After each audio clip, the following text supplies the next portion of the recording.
So today I'm here speaking with Johan Norberg, historian, writer, academic, all of the above, great speaker as well. Also author of the book Open, The Mirage of Swedish Socialism, The Capitalist Manifesto in Defence of Global Capitalism, just a titan in the liberty space. So thank you for joining us. Oh, my pleasure. Thanks for having me. So on Wednesday, the Finnish government introduced about €1 billion in tax cuts. Do you think this is a blow to the mythos of the idea of democratic socialist Nordic welfare states? I think so. I think the Nordic welfare states have been in transition for a long time away from what many outsiders still think is some kind of socialist model. It's not anymore, because we tried that in the 1970s and the 1980s, and it ended in spectacular failure.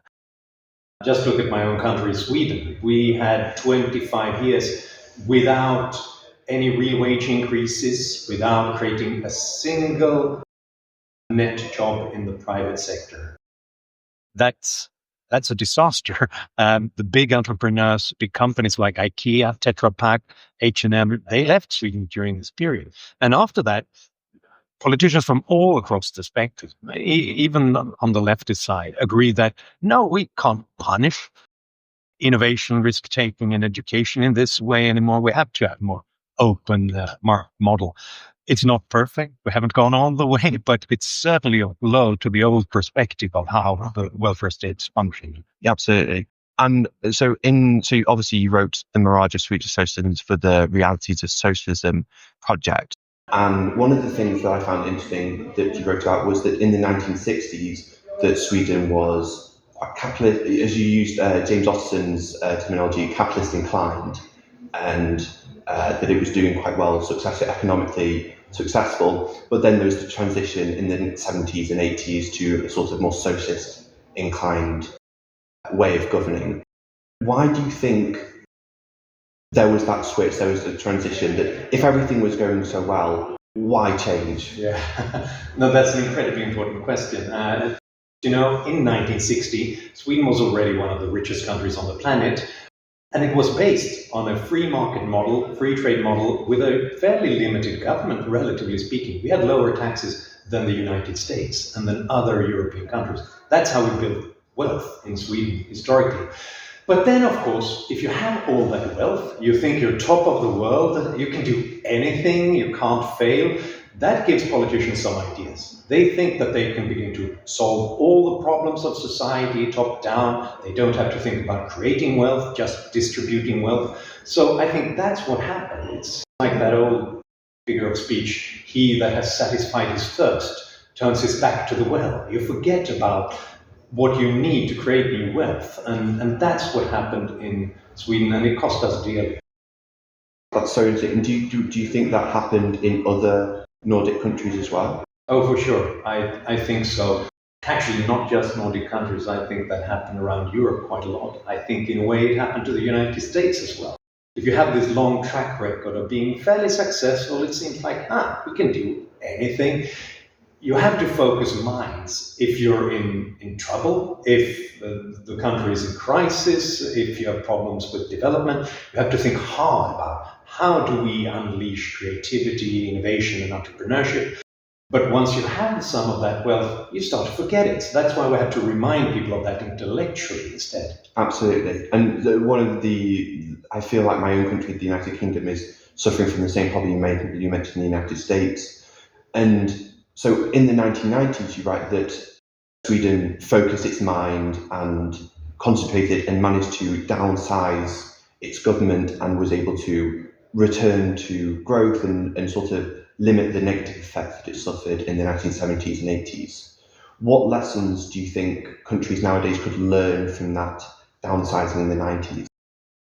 Well, first of all, they should learn that it was tremendously successful. Sweden had 100 years of rapid growth between basically 1870 and 1970. We had the fastest growth in the world after Japan, but they sort of cheated by starting at middle-age levels in a way.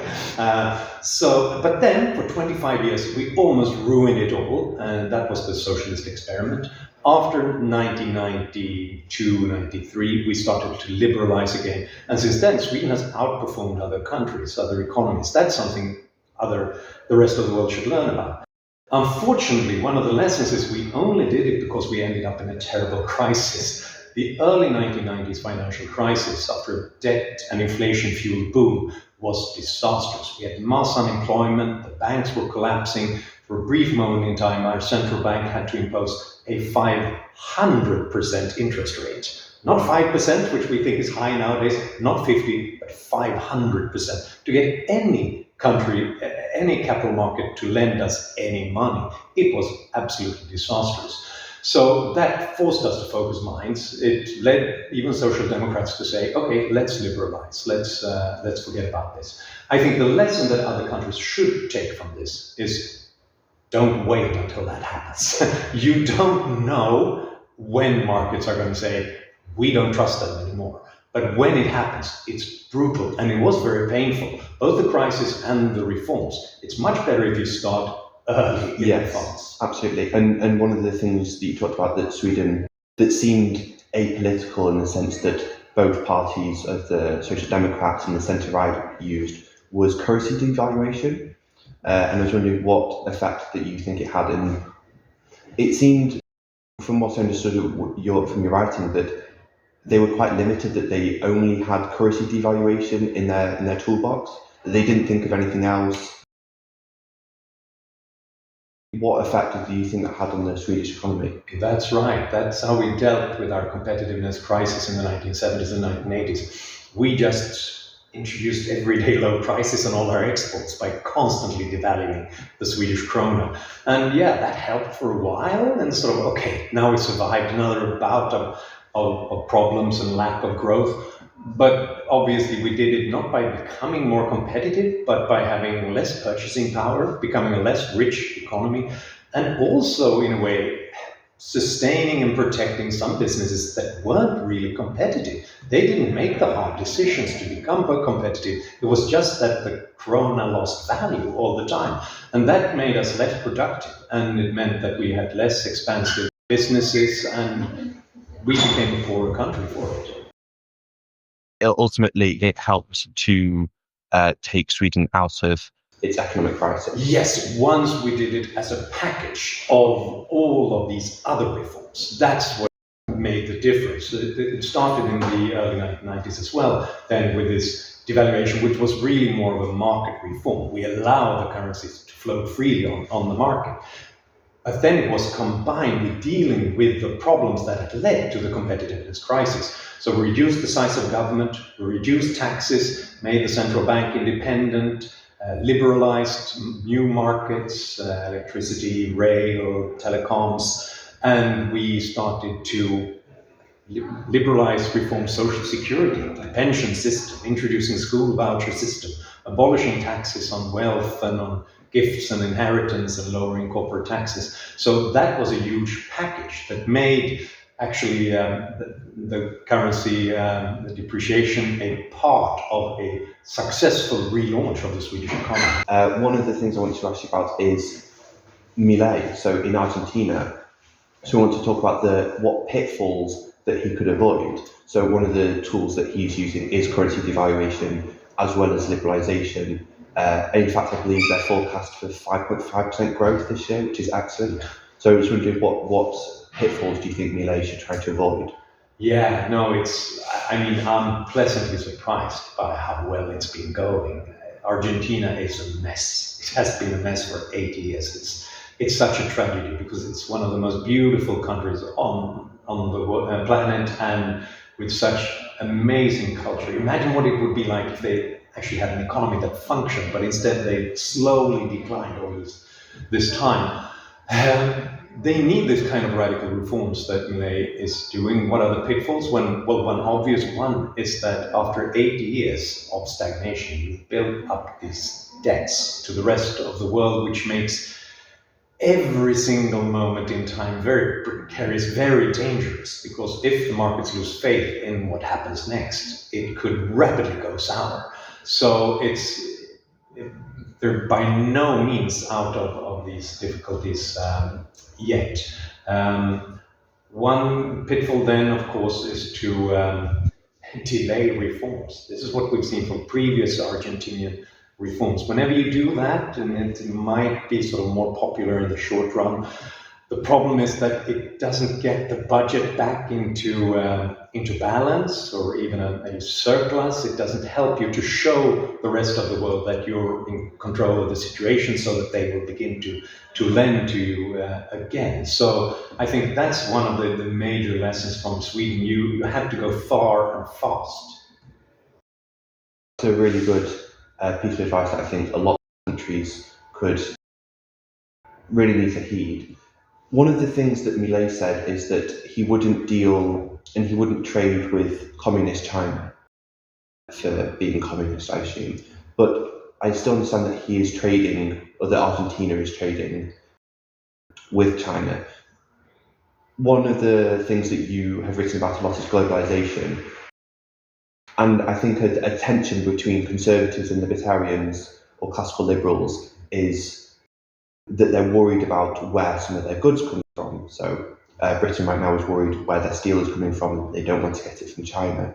Do you think this is an issue that countries should be concerned about? I think countries should be concerned about this, but they shouldn't overcorrect for the fact that they haven't been concerned in the past. So why should they be concerned? Well, obviously we know from, say, Germany's dependence on natural gas from Russia. It's not a good thing to be dependent on an actor that might not have your best interest at heart and might actually want to use that position to coerce you into certain policies or behavior. And that's a bad thing. We don't want to be overly dependent on China for any one particular good that's incredibly important to us. But the solution is not necessarily, I think, to cut off China entirely. Yes, we should vet investments and make sure that they don't have any chokeholds. But the solution is not to concentrate our supply chains, because that's even worse. It means that we have more choke points and single points of failure. It is to diversify supply chains and make sure that we have more options in various places. I think an important lesson came from how China tried to use trade as a weapon against Australia. Shutting off all their exports, basically. And it didn't help them to get Australia to change any policies. This was related to Australia wanting an investigation into COVID's origins and so on. And why was that? That was because Australia was such a powerful trader. They had so many other routes to turn to and reroute supplies, corn to India and coal to Japan, and I think some Merlot wines to me, and then other friends of mine. So they could rapidly get back all those exports. And in the end, I think they only lost some 0.0001% of GDP, even though this was meant to destroy the Australian economy. Why? Because they're such powerful free traders, and they have important goods that are needed on the global markets. That's what we should do as well. Britain and Sweden and Europe, we're going to have to make sure that we have many different supply chains, invest in many different relationships, free trade with as many as possible. Then in that case, some trade with China only helps us, because they're more dependent on that than we are on them. Exactly. And with Trump's tariffs coming in on everywhere in the world, and Tom Palmer told me last night that the only country he didn't place tariffs on was Russia. That's a joke. Yeah. Do you think that countries should respond with tariffs as retaliatory tariffs, or do you think that we should just free trade all the way?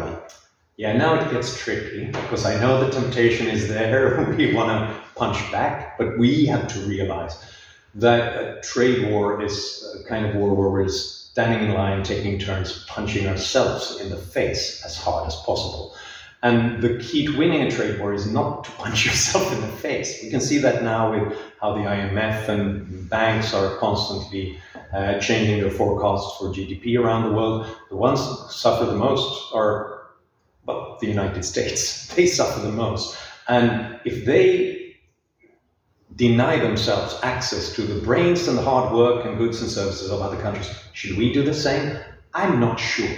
Yes, we should send some kind of signal, but I think it should be more symbolical than otherwise, because otherwise we just hurt ourselves and our businesses. So perhaps, and I can agree, okay, if you have to do some sort of tariffs, do it on something that we can find easy supplies from elsewhere rather than anything big and qualitatively important. During the Great Depression, America implemented the Smoot-Hawley tariffs. They were disastrous, not necessarily because of the tariffs themselves, but because Europe responded with the same kind of tariffs. And that ended up in a cycle of retaliatory tariffs, which led to a decline of world trade by some 2/3 in just 4 years. That was the nightmare. We shouldn't go, and that created mass unemployment and destroyed many democratic governments in Europe. So that's where we don't want to end up, in that terrible cycle. Let Trump punch himself in the face again and again, and hopefully then businesses in the US and customers in the US will realize that's not a good thing, and hopefully Trump will in the end get some FOMO, so fear of missing out this great trade that everybody else is doing. Exactly, and that's one of the things that I think a lot of people miss out on, that a tariff is a tax on your own people, because it's not the US trading, it's individuals within the US trading with individuals elsewhere. And I think that's one of the amazing things about globalization, is that you can trade with people. I think, if you have shearer scissors that people who don't speak the same language can communicate to get a woolen coat, that someone has to fan the steel, that someone has to forge the shears, someone has to transport it. And that's one of the amazing things that globalization has brought us. Yeah, it's a miracle of cooperation. And we shouldn't take it for granted. We should actually lend it some thought and some gratitude. Exactly. One of the models that you talked about in the Mirage of Swedish Socialism was the 3 steps. So that people have socialism, and then there's the excuses, and then there's, that wasn't real socialism. Do you think this model could be applied to state socialism, that is the tariffs, with Trump's tariffs? So people say, the US is going to be great again because we're going to put tariffs on China and we're going to stop them. That's a great point. I haven't thought of that. But yes, I can see something similar happening. You know how happy they all were, the MAGA crowd initially. Now we will be the strongest economy on the planet. Just look at those tariffs. And then obviously they lose some $6 trillion of market capitalization of the US businesses. And it's like, and then the excuses come, some of them being sort of, only the rich people invest in stock markets, and who needs that stuff anyway? And now it's time for sacrifice rather than, it's like, right? You said this would make us rich, and now you're saying, and then other excuses like, it's other countries cheating and it's their retaliatory tariffs. That's the only reason why it doesn't work. And some disloyal. You even heard this from Trump. I think this is the most hilarious.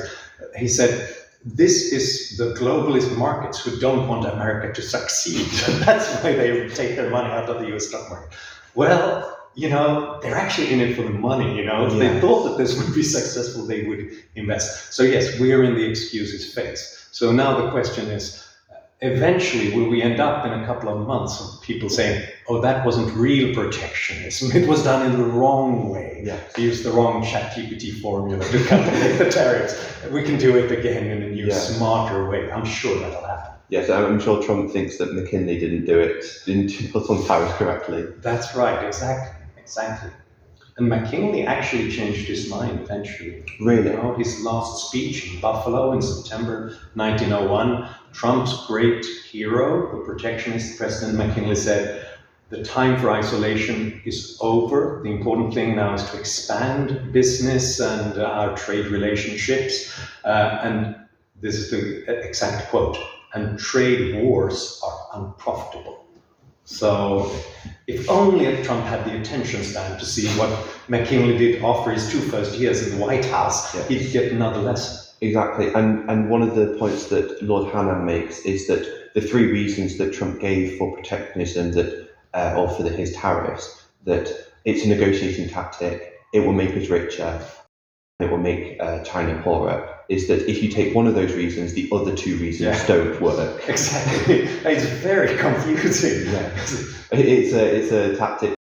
Confusion by stupidity. Yeah. And that should always make you concerned when you hear someone explaining that this is a policy that will solve all problems. Then you realize that this is something else entirely, because you can't do contradictory stuff at the same time. Exactly. And that's one of the most things about globalization. I don't believe you claim that globalization solves all problems. Not to say not everyone wins to the same extent as other people do, but it's a rising tide that it brings most people up. And it's one of the things that, like we talked about before, the lessons that people can take is that the UK, the US, Sweden, other examples where they've liberalised, they've deregulated, that they've allowed people to invest and start businesses, that's when they've had economic growth, that's when people are healthier. One of the colleagues, Marion Tooby, says, if you think the past was so much better, how was dentistry? Yeah, yeah, exactly. And 130,000 people were raised out of extreme poverty every day for 25 years during this era of globalization. I mean, had that been a socialist project, I'm sure it would have been plastered on every T-shirt and every newspaper every day of the week. Exactly. But now it just happened because millions and millions of people just looked at ways of trying to make their lives a little bit better by doing things a little bit smarter, faster, or cheaper today than they did yesterday. That's what global capitalism is about, and it's wonderful. It really is like bringing people out of starvation, just giving people electricity, and then with the internet so much access to translations. It's absolutely fantastic. One of the things, what do you think about Mazzucato's entrepreneurial state? So do you think it's a viable method of achieving growth in society? No, I don't.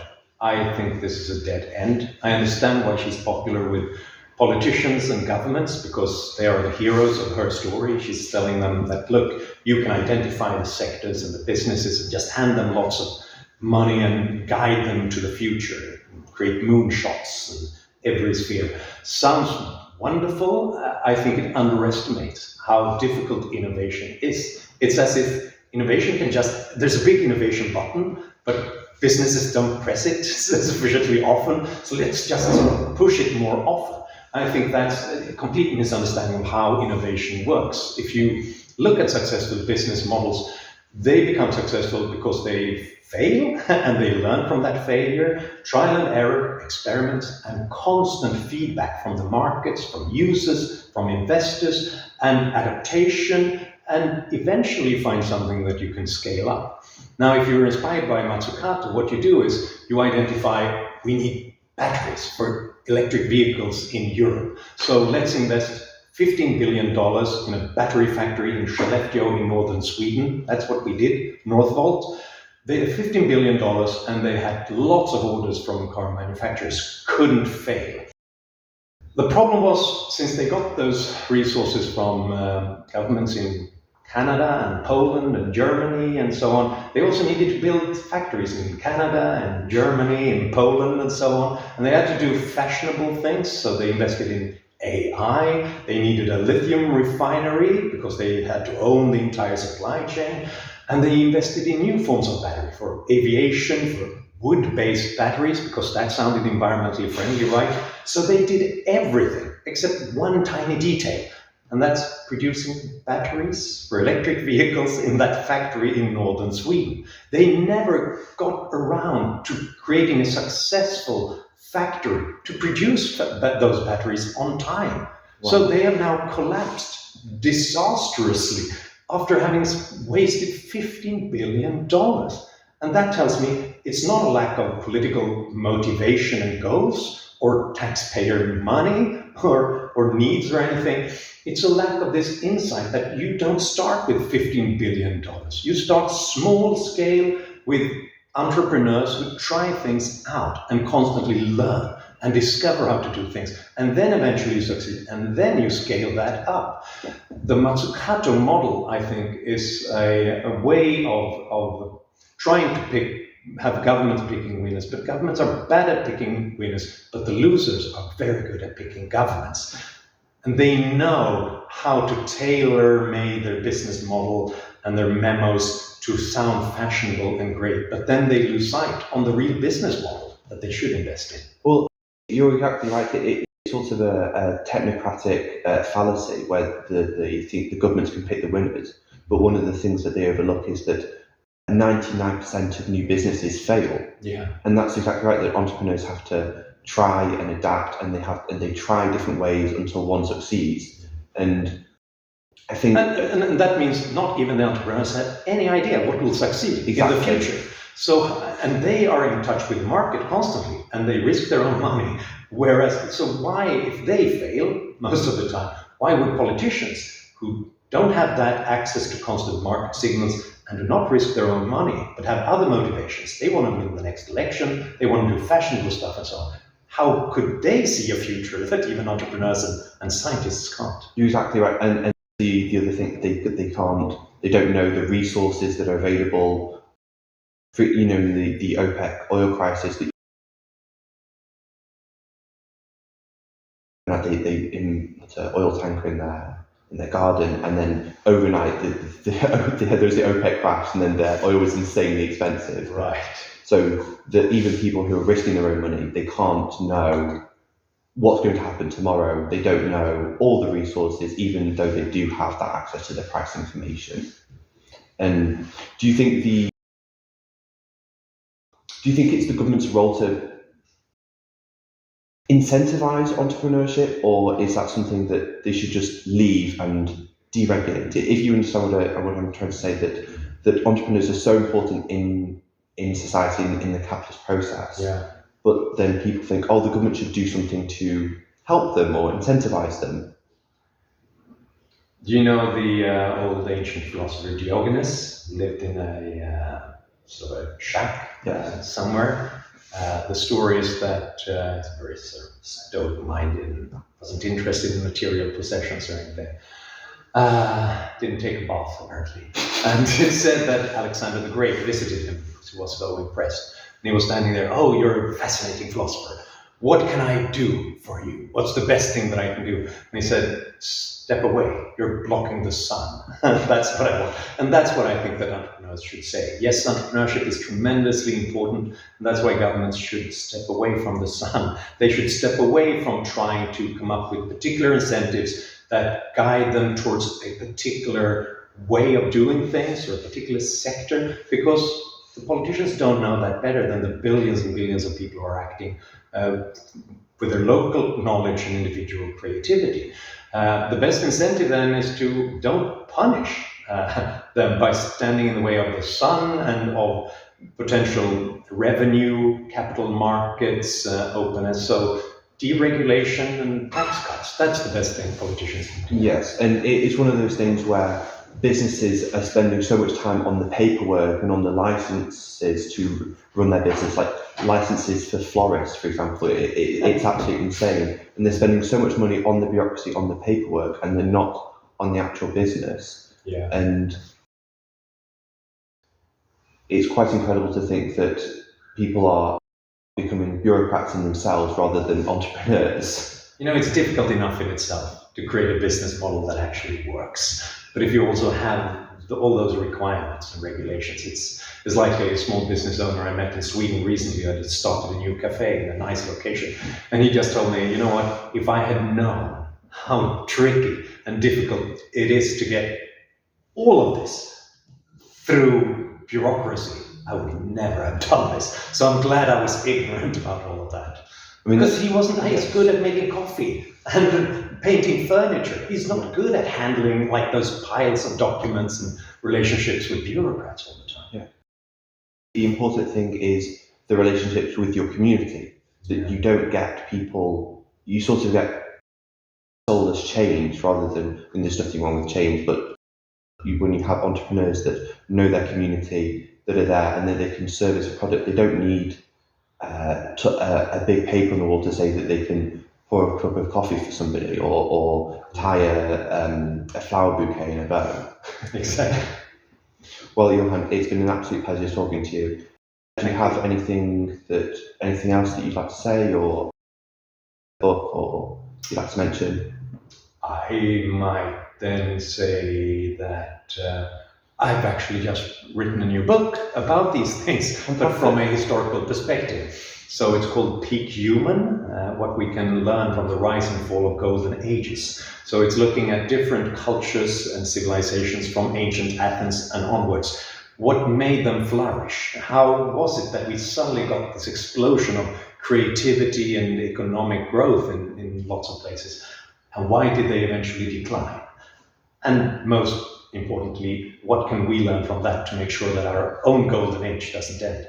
That's so interesting, because one of the things you mentioned in the Mirage of Swedish Socialism was that Sweden was able to withstand so many of the negative effects of their socialist inclined economy because they had the long-standing preconditions from their huge period of liberalisation that allowed them to survive it. So it's one of the reasons why the cradle of society of humankind in the Iran-Iraq area, that it's not the centre of civilization today, because there are places like the UK, like Sweden, the US, where they've instituted the rule of law, deregulation, free societies that have actually been able to withstand that much longer. I agree. You know, those important values like sort of taking responsibility and educating yourself. You want to work, you don't want to live on welfare and so on. They don't just come from nowhere. They're dependent on certain institutions that encourage those traits. And they can be around for quite a long time, even though incentives and institutions change. But after a while, they start to decline, and they have to be regenerated by having the right kind of incentives. And that's an important lesson from history. That's perfect. That's a great note to end on. Johan Norberg, thank you very much. Thank you.